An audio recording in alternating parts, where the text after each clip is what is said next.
साथियों, dairy sector में जिन पशुपालकों को लाभ हो रहा है उसमें से ज्यादातर छोटे किसान ही है।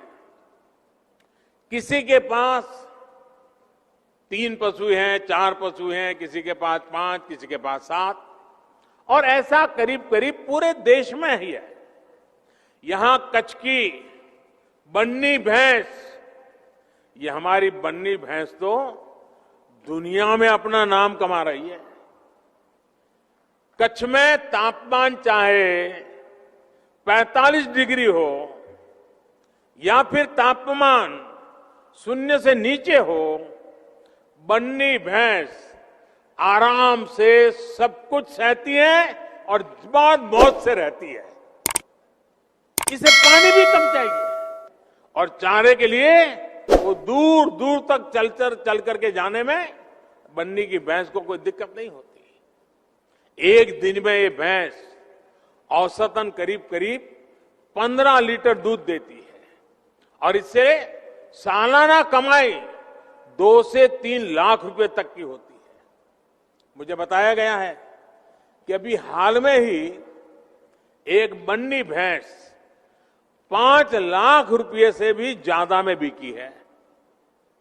देश के और लोग सुनते होंगे, उनको आश्चर्य होगा, बन्नी की भैंस 5 लाख रुपया, यानी जितने में 2 छोटी कार खरीदे इतने में बन्नी की एक भैंस मिलती है।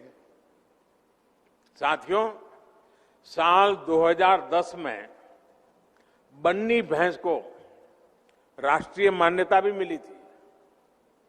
आजादी के बाद भैंस की ये पहली ब्रीड थी जिसे राष्ट्रीय स्तर पर इस तरह की मान्यता मिली। साथियों, बन्नी भैंस के दूध का कारोबार और उसके लिए बनी व्यवस्था यहां कच्छ में बहुत सफल रही है।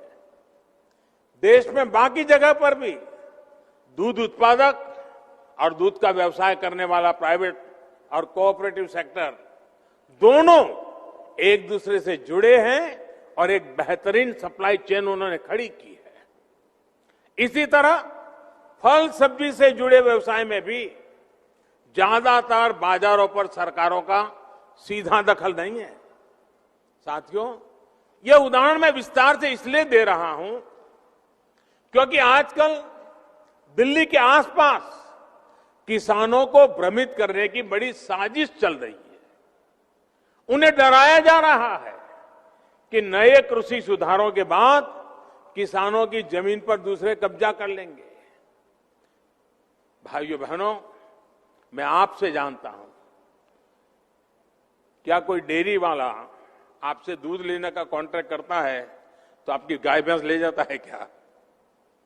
कोई फल सब्जी खरीदने का उद्यम करता है तो क्या आपकी जमीन ले जाता है क्या? आपके प्रॉपर्टी उठा के ले जाता है क्या? साथियों, हमारे देश में डेयरी उद्योग का योगदान कृषि अर्थव्यवस्था के कुल मूल्य में 25% से भी ज्यादा है। ये योगदान करीब करीब 8 लाख करोड़ रुपए होता है। दूध उत्पादन का कुल मूल्य अनाज और दाल के कुल मूल्य से भी ज्यादा होता है। इस व्यवस्था में पशुपालकों को आजादी मिली हुई है। आज देश पूछ रहा है कि ऐसी ही आजादी अनाज और दाल पैदा करने वाले छोटे और सीमांत किसानों को क्यों नहीं मिलनी चाहिए? साथियों, हाल में हुए कृषि सुधारों की मांग बरसों से की जा रही थी। अनेक किसान संगठन भी पहले ही मांग करते थे कि अनाज को कहीं पर भी बेचने का विकल्प दिया जाए। आज जो लोग विपक्ष में बैठकर किसानों को भ्रमित कर रहे हैं, वो भी अपनी सरकार के समय इन कृषि सुधारों के समर्थन में थे, लेकिन अपनी सरकार के रहते वो निर्णय नहीं ले पाए, किसानों को झूठे दिलासे देते रहे। आज जब देश ने यह ऐतिहासिक कदम उठा लिया तो यही लोग किसानों को भ्रमित करने में जुट गए हैं। मैं अपने किसान भाई बहनों से फिर एक बार कह रहा हूं, बार बार दोहराता हूं कि उनकी हर शंका के समाधान के लिए सरकार 24 घंटे तैयार है। किसानों का हित पहले दिन से हमारी सरकार की सर्वोच्च प्राथमिकताओं में से एक रहा है। खेती पर किसानों का खर्च कम हो, उन्हें नए नए विकल्प मिले, उनकी आय बढ़े, किसानों की मुश्किलें कम हो, इसके लिए हमने निरंतर काम किया है। मुझे विश्वास है हमारी सरकार की ईमानदार नीयत, हमारी सरकार के ईमानदार प्रयास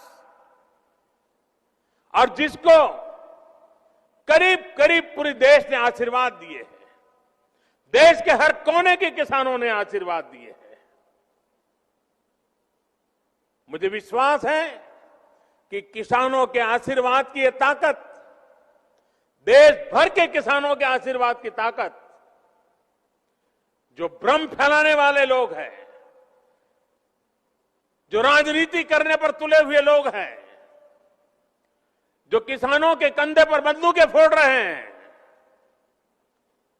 देश के सारे जागरूक किसान उनको भी परास्त करके रहेंगे।